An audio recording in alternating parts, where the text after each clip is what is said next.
Ngobras, ngobrol bareng komunitas.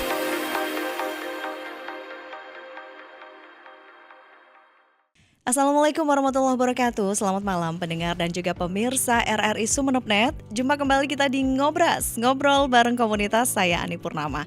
Wah, tamu saya malam ini istimewa ya, karena beliau-beliau ini berasal dari komunitas belajar di sebuah sekolah dasar negeri yang cukup terkenal ya di kota Sumeneb. Kita akan selengkapnya akan berbincang-bincang bersama tamu saya malam ini setelah yang berikut ini. RRI Digital. Nikmati kemudahan interaksi, partisipasi, dan kolaborasi dengan RRI Digital. Interaksi, dengar dan saksikan siaran langsung kami, daftarkan akun kamu, dan mulailah berinteraksi di setiap program dan konten kami. Partisipasi, kreasikan konten kamu dengan berita, podcast, vlog, film, musik, dan playlist. Kolaborasi, kami mengajak berbagai komunitas untuk berkembang bersama melalui digital platform.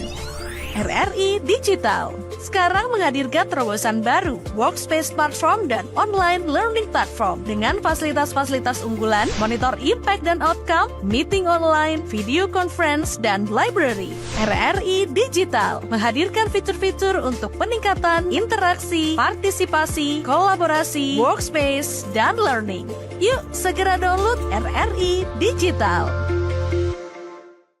Baik, kita di Ngobras ngobrol bareng komunitas. Seperti yang saya katakan tadi, malam ini saya kedatangan tamu dari komunitas belajar atau Kombel SDN Pajagalan 2 atau Pajadu Sumeneb. Ada ketua dan sekretarisnya langsung yang hadir malam ini. Saya sapa dulu. Assalamualaikum Bapak Slamet Sudarsono ya sebagai ketuanya. Pak Slamet, terima kasih sudah hadir Pak. Iya, waalaikumsalam Kak Ani. Selamat malam Mbak Ani. Baik, selamat malam, terima kasih. Ada juga sekretaris di Kombel Pajadu Sumeneb, ada Bapak Hosnan Hidayat. Assalamualaikum Pak Hosnan. Waalaikumsalam Kak Ani. Iya. Selamat malam juga. Malam, terima kasih sudah hadir di Ngobras. Oke. Mungkin kita mau kenalan dulu nih sama komunitas belajar atau Kombel Pajadu. Ini agak-agak sedikit unik namanya ya. Itu pemilihan namanya gimana nih Pak Slamet? Dan sehingga kemudian awal berdirinya komunitasnya itu seperti apa? Silakan Bapak. Iya, terima kasih Kak Ani. Pemirsa RRI, jadi awalnya kami dari SDN Pajagalan 2 itu atas inisiatif dari Bapak Kepala Sekolah sekaligus tugas kami selaku penggerak Kombel, yaitu di SDN Pajagalan 2 atau atas nama Kombel Pajadu. Jadi kami milihnya namanya Pajadu. Pajadu itu artinya adalah Pajagalan 2 Kak Ani. Oke, ya. Awalnya kami ditunjuk dari kepala sekolah itu ada 3 orang. Ada saya selaku ketua Kombel, karena saya sudah mengikuti pendidikan guru penggerak, jadi tugas saya memang di guru penggerak itu harus menggerakkan Kombel di sekolah kami. Terus sebagai di sebelah motornya ya. motornya istilahnya ya. Okay. Di sebelah saya ini ada Pak Osnan, dia itu sekaligus sekretaris dan juga insya Allah dia sebentar lagi juga akan lulus di guru penggerak. Jadi keren. Iya, jadi itu yang dilaksanakan oleh kepala sekolah, menunjuk kami berdua untuk membuat Kombel komunitas belajar di SDN Pajagalan 2 atas inisiatif kami berdua dan juga masukan teman-teman.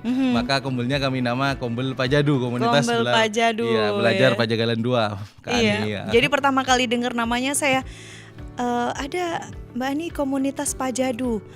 Pajadu tuh apa ya? Awalnya kan saya bingung ya. Terus lama kelamaan iya saya baru ngeh ternyata kepanjangan dari SDN Pajagalan 2 gitu ya, disingkat Pajadu. Oke, sudah berapa lama berdirinya komunitas ini Pak Slamet? Awalnya kami 2023 karena sempat terhenti, baru kami barusan tahun tanggal 15 Juli ya, kami sudah melaksanakan pengesahan berdasarkan surat keputusan Bapak Kepala Sekolah. Kami sudah bisa melaksanakan tugas sebagai pelaksana Kombel. Jadi intinya barusan 1 tahun berjalan, ada sampai 1 tahun kan ya. Oke, nah untuk Pak Hosnan nih, kegiatan apa saja yang dilaksanakan oleh Kombel Pajadu ini? Mengingat umurnya udah lumayan nih 1 tahun lebih kan ya ke sekarang ya. Apa saja nih Pak Hosnan?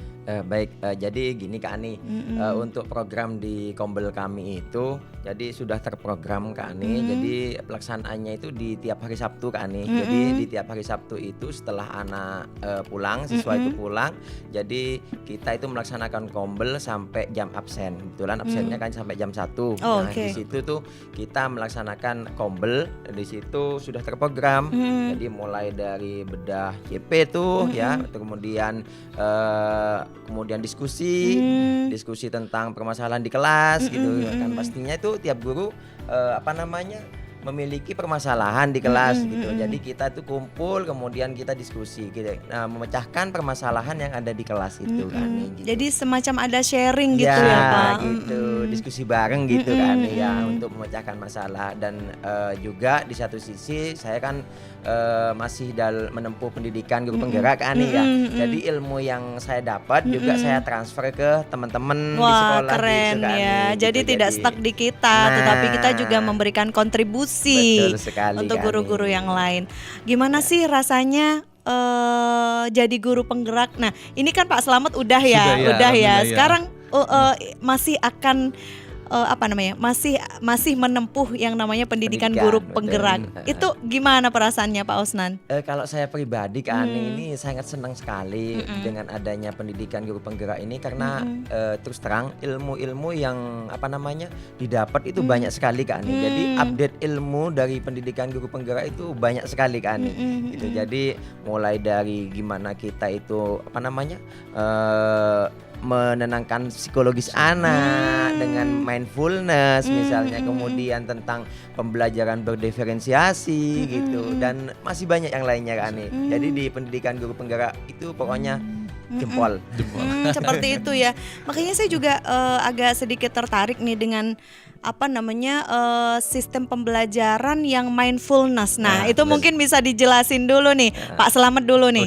Oke. Terima kasih Mbak Ani. Jadi pembelajaran mindfulness itu sebenarnya ada beberapa tipe. Biasanya yang dipakai itu adalah mindfulness tipe stop. Jadi tipe stop itu sering digunakan oleh guru. Apa itu Pak? Tipe stop itu bagaimana pada saat kita pembelajaran berlangsung, guru tiba-tiba stop dulu.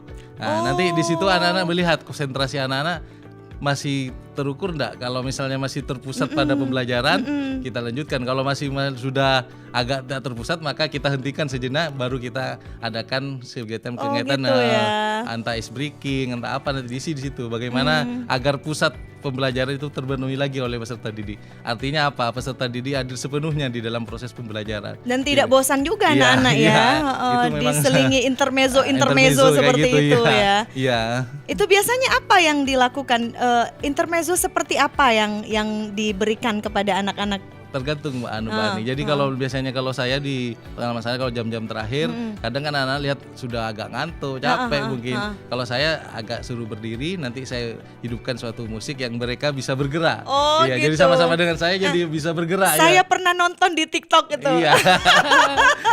Jadi kadang gurunya ngajak anak-anaknya untuk main TikTok ya. Dan itu jadi viral loh Pak Slamet. Iya. Pernah nggak sih dilakukan di Pajadu? Kalau di Pajadu ya kadang di TikTok juga, tapi enggak disebarkan, cuma untuk saya kalangan sendiri. Ya, itu ya. Terus apa lagi biasanya yang dilakukan dalam intermezzo itu? Ya kalau setelah ice breaking dan sebagainya, atau mungkin didengarkan semacam musik-musik mereka biar pusat lagi. Jadi ada tolong anak-anak hari ini silakan kalian duduk dengan tenang, pusatkan pikiran. Oke, gitu. semacam relaksasi. Relaksasi lah kayak gitu ya. Komplit ya berarti ya. Benar kan nih. Oke. Pak Osnan gimana nih? Apa yang dilakukan ketika mindfulness itu? Ya. Oke, jadi kalau saya pribadi Kak Ani, jadi ketika mindfulness itu saya kebetulan kan guru olahraga. Gitu. Sehat jasmani rohani harus betul sekali. Nah, gitu. Jadi ketika mindfulness itu kan intinya adalah untuk kesejahteraan psikologis anak. Nah, jadi ada 3 Kak Ani, ada teknik stop, ada teknik mendengar, kemudian ada teknik melihat. Nah, untuk teknik stop itu biasanya memang ketika anak itu sudah mulai bosan Kak Ani, itu saya stop kegiatan apapun itu saya stop. Kemudian anak itu saya ajak untuk ambil nafas, kemudian buang, ya istilahnya untuk relaksasi otaknya gitu Kak Ani. Nah, kemudian setelah itu bisa diajak untuk ice breaking gitu. Nah, untuk teknik mendengar Kak Ani, Iya. bisa itu saya dipadukan antara musik seperti memberikan motivasi gitu Kak Ani. Jadi diselingi dengan kata-kata motivasi. Jadi seperti itu yang intinya mereka itu mendengar ucapan apa yang saya ucapkan gitu Kak Ani. Kemudian untuk yang terakhir teknik melihat. Ya gitu. Biasanya hampir sama dengan teknik mendengar, cuma inti dari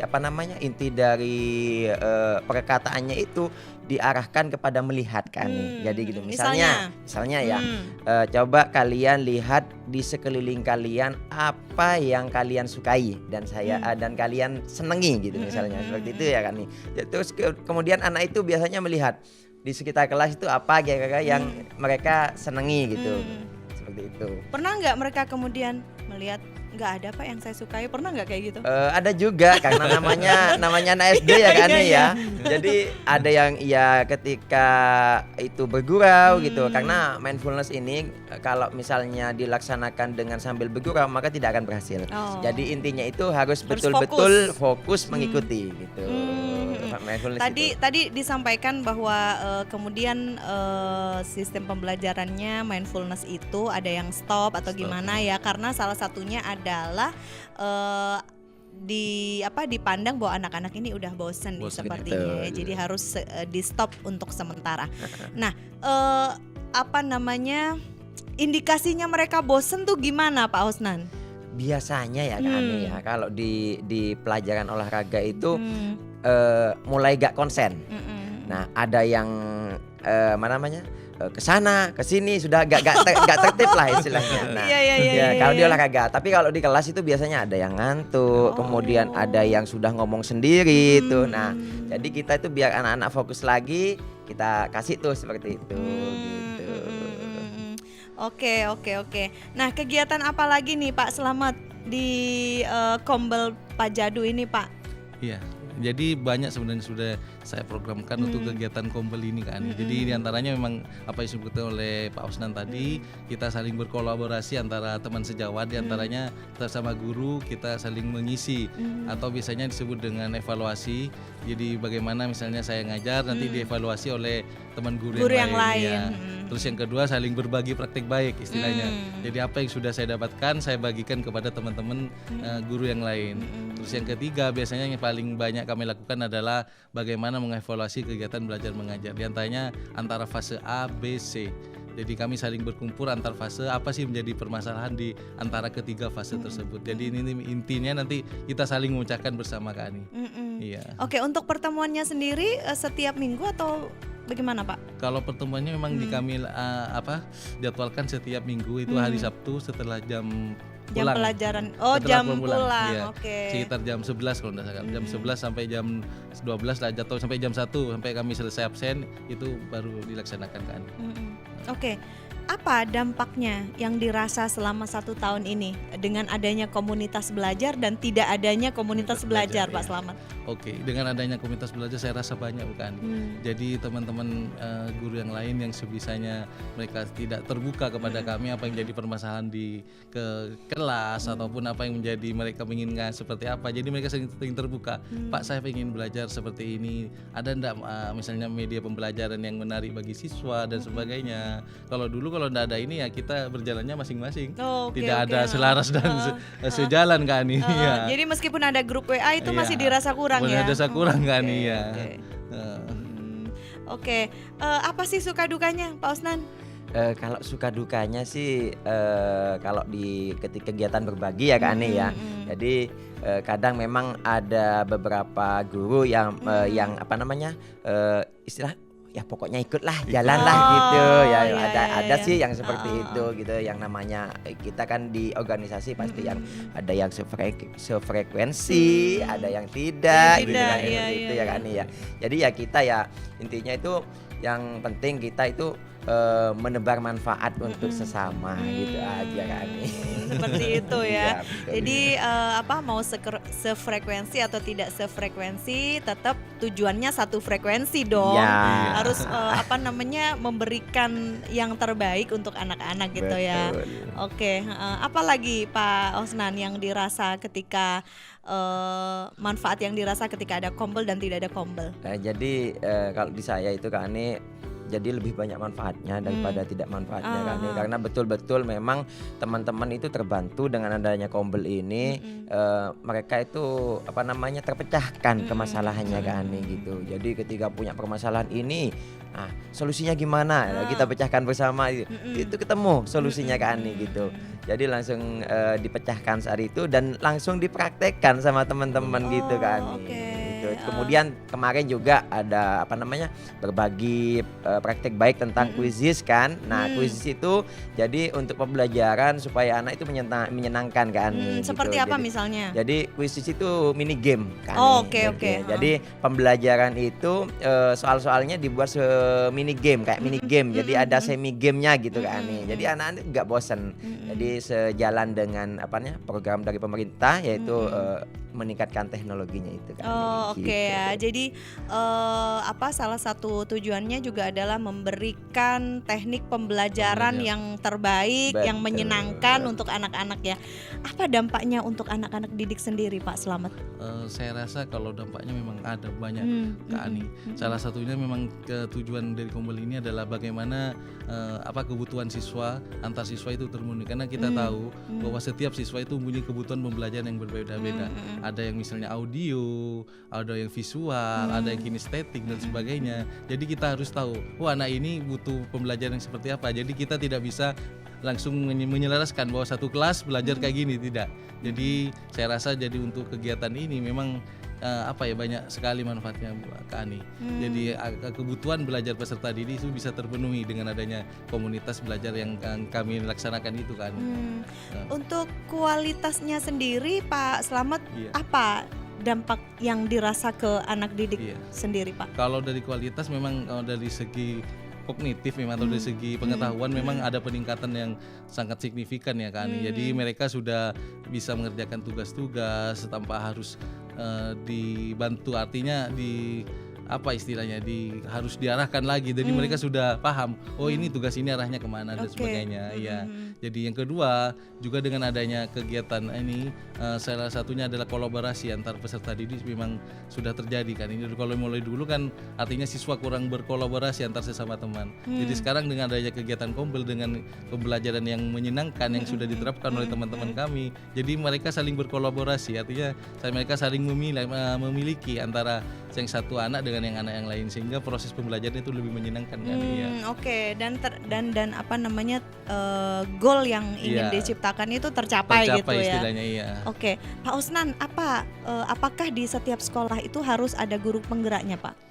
Sebetulnya nggak harus kan nih. Jadi kembali kepada pribadi. Seperti saya sebelum mengikuti pendidikan guru penggerak itu memang sudah jadi penggerak di sekolah gitu.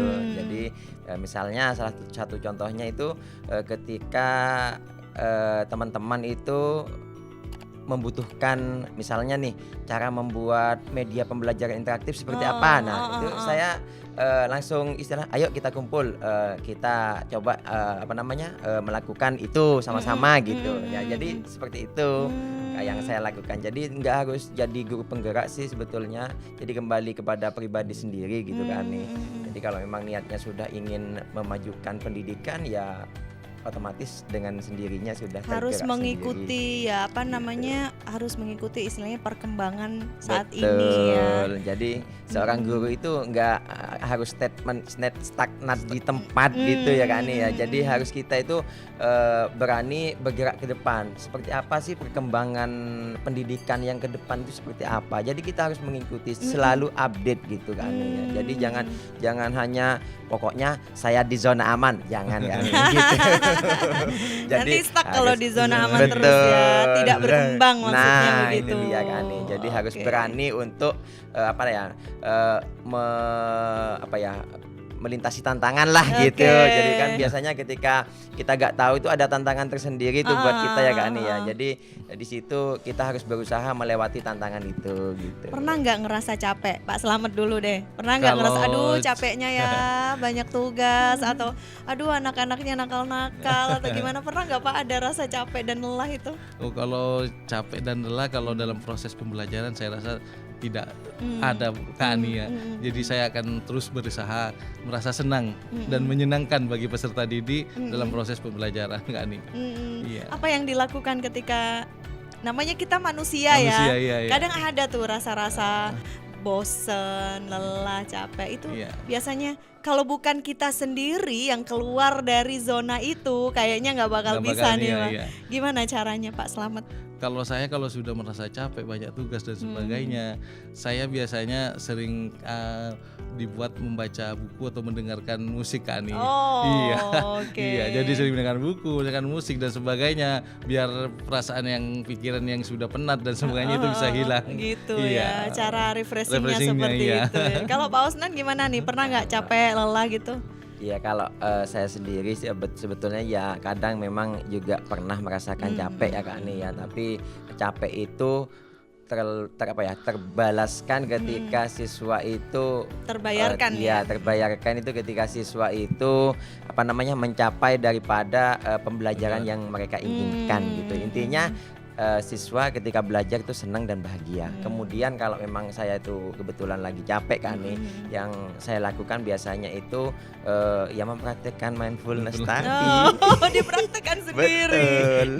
Gimana dengan cara apa? Intinya ya dengan cara mendengarkan, kemudian kan ada tuh sekarang tuh motivator gitu kan nih ya. Kalau saya itu dulu waktu Prajab itu dulu itu Pak Pasu biasanya ada, itu memang saya tertarik dengan yang dilakukan oleh Pak Pasu itu memang untuk motivasi kita ya untuk bisa maju gitu kan nih. Jadi intinya kita memotivasi diri kita gitu. Jadi dengan mendengarkan itu biasanya saya tuh agak ringan dikit gitu kan nih. Jadi berkurang Betul tensinya sekali. ya kan? Tensi kelelahannya itu Nah, berkurang iya, gitu. ya. Dan itu juga yang dipraktekkan ke anak didik ya. Iya kan nih. Jadi biar anak-anak itu gak jenuh, gak bosen gitu. Jadi kita praktekkan ya seperti itu juga gitu. Kalau program unggulan di Pak Jadu sendiri apa Pak Slamet? Kalau program unggulan sekarang kan kami sudah terutama akan menggerakkan kegiatan yang sesuai dengan model pembelajaran Kak Ani, itu adalah pembelajaran kurikulum merdeka. Jadi salah satu program unggulan kami itu adalah pembelajaran sehingga di situ peserta didik mampu belajar secara mandiri tanpa harus istilahnya Kak Ani, tanpa dipaksa lagi. Jadi artinya peserta didik diistilahkan merdeka belajar itu ya. Tinggal gurunya sebagai fasilitator memfasilitasi peserta didik bagaimana yang menjadi kebutuhan peserta didik menjadi terpenuhi. Banyak sebenarnya program kami, ada yang ekskul dan sebagainya, ada drum band juga ada banyak. Apalagi ini ada Osnan yang dari segi olahraga sebentar lagi mungkin akan mengadakan ekskul basket ya. Jadi banyak. Jadi ya. Oke, ekskul basket itu kenapa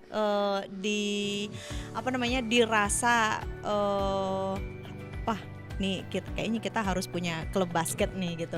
Kenapa memilih basket gitu Pak? Jadi gini Kak Ani ya, saya kan baru masuk nih di Pajagalan 2 kan. Nah jadi di Pajagalan 2 itu dari dulu memang tidak ada basket kan. Nah jadi tidak ada basket. Nah saya masuk, saya berikan istilahnya assessment kepada siswa. Kira-kira di situ ada enggak motivasi anak-anak untuk di basket? Ternyata banyak sekali yang berminat Kak Ani gitu. Jadi saya sampaikan kepada kepala sekolah bahwa siswa banyak yang berminat untuk ada ekskul basket. Cuma lagi-lagi di sini kan kita sudah istilahnya di penganggaran itu sudah terfokuskan untuk 1 tahun gitu Kak Ani ya.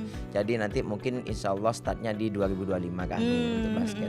Jadi sekarang prepare dulu ya Pak ya. Betul, kita siapkan dulu gitu.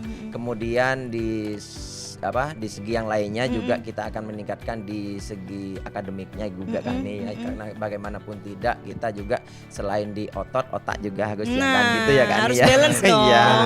Jangan jalan separuh lah gitu ya. Betul. Gitu. gitu. Nah, jadi di situ kita juga ada pembinaan kan nih. Jadi sudah di sekolah itu juga dibagi per pos-pos untuk kegiatan itu. Jadi semuanya itu kita bergerak kan nih gitu. Jadi kita ketika sekolah itu semuanya sudah bergerak, insya Allah sekolah itu akan maju kan nih. Oh gitu. Dan itu salah satu manfaat dari sekolah punya guru penggerak gitu. Betul sekali. Kalau di Pajadu ada berapa orang guru penggerak Pak Slamet?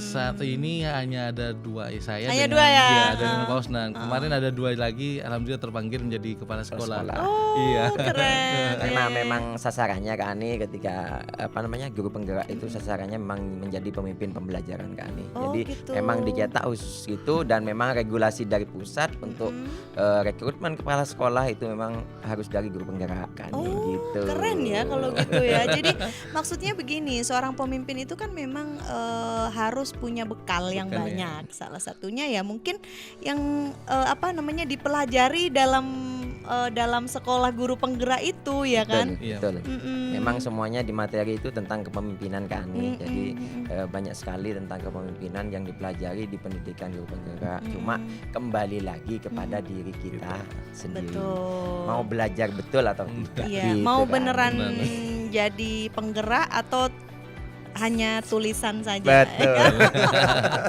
Oke, saya kasih kesempatan nih Pak Slamet sama Pak Osnan untuk menyapa rekan-rekan sejawat atau juga siswa-siswi Pajadu, silakan. Oke, terima kasih Kak Ani. Assalamualaikum warahmatullahi wabarakatuh. Teman-teman guru SDN Pajagalan 2, jangan lupa bergerak, tergerak dan menggerakkan. Ayo kita maju pendidikan. Ingat, kita sudah berjanji kepada anak untuk meningkatkan pembelajaran di kurikulum Merdeka. Untuk anak-anakku, selamat belajar dan jangan lupa untuk berdoa kesuksesan kalian. Terima Amin. kasih. Jangan lupa like, comment, and subscribe Oh gitu iya, loh Pak. jangan ya lupa kan? like dan komen dan subscribe. Oke, silakan Pak Osnan. Oke, selamat malam teman-teman guru, salam dan sehat serta bahagia untuk teman-teman guru semua di SDN Pajagalan 2 pada khususnya dan di seluruh Kabupaten Sumeneb pada umumnya. Nah, marilah kita bersama-sama bergerak, tergerak dan menggerakkan untuk menuju pendidikan di Kabupaten Sumeneb yang lebih maju lagi. Jangan lupa juga Jangan like. lupa dong juga like dan subscribe-nya juga. Iya. Oke. RRI Sumeneb.net ya, Betul. baik. Terima kasih Bapak Slamet Sudarsono, Iya. Ketua Komunitas Belajar Pajadu, juga Bapak Hosnan Hidayat selaku sekretaris ya di Iya. Kombel Pajadu. Terima kasih sudah menjadi tamu saya malam hari ini. Ya, sama-sama, Ani. Mudah-mudahan apa sih yang sudah diobrolkan oleh kita malam ini menjadi inspirasi untuk semuanya ya, untuk khususnya para sejawat nih, para guru-guru dimanapun berada untuk tetap semangat untuk memberikan yang terbaik kepada anak didik kita demi masa depan bangsa dan negara yang lebih baik lagi dan semakin cemerlang. Terima kasih guru-guru penggerak malam ini sudah bersama saya di Ngobras dan sukses selalu ya untuk komunitas belajar Pajadu. Amin, dan ya. juga sukses untuk kita semuanya. Terima kasih, saya akhiri Ngobras. Selamat malam, sampai jumpa di episode yang lain tentunya dengan tamu-tamu lain yang lebih inspiratif. Terima kasih, selamat malam. Wassalamualaikum warahmatullahi wabarakatuh.